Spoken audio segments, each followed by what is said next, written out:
Bienvenue dans Provision de vie. La pensée d'aujourd'hui s'intitule « Fuis et recherche ». Dans 1 Timothée 6 et au verset 11, Paul adresse une exhortation à son fils spirituel, Timothée, et lui dit « Pour toi, homme de Dieu, fuis ces choses et recherche la justice, la piété, la foi, l'amour, la patience, la douceur. Combat le bon combat de la foi, saisis la vie éternelle à laquelle tu as été appelé et pour laquelle tu as fait une confession en présence d'un grand nombre de témoins. » Et juste avant cette déclaration, Paul faisait référence à différents types de convoitises, de motivations, de recherches diverses et variées qui peuvent se présenter, et notamment l'amour de l'argent, la recherche à tout prix de biens, de possessions, qui entraîne, comme il le dit, bien des tourments.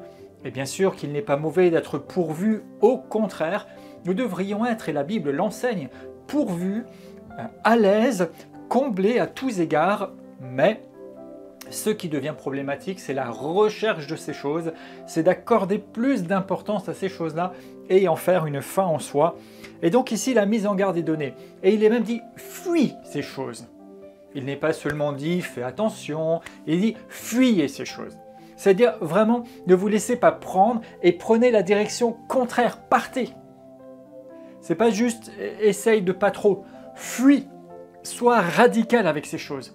Ne recherche pas les choses matérielles terrestres qui peuvent entraîner tant de tentations et qui peuvent aussi créer des tourments, mais plutôt, c'est-à-dire il ne dit pas seulement ne fais pas une chose et puis advienne que pourra, mais recherche la justice, la piété, la foi, l'amour, la patience, la douceur et combat le bon combat de la foi pour saisir la vie éternelle.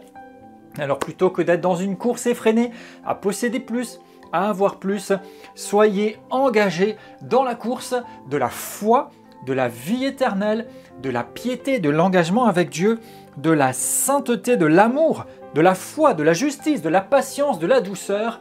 Et là, qu'est-ce que vous faites en fait? Vous poursuivez, vous développez et vous obtenez des richesses éternelles, un trésor qu'on ne peut pas mesurer par quelques possessions que ce soit qui vont vous amener à votre perte, mais plutôt vous construisez, vous bâtissez et vous êtes pourvus parce que votre priorité est sur le Seigneur et il vous donnera même bien plus que ce que vous pensiez, imaginiez ou que vous n'auriez pu rechercher. Alors fuyez, mais recherchez. Je déclare que nous ne nous laissons pas séduire par ce qui est inutile, mais que nous fixions nos vies et nos efforts sur ce qui est valable. Amen.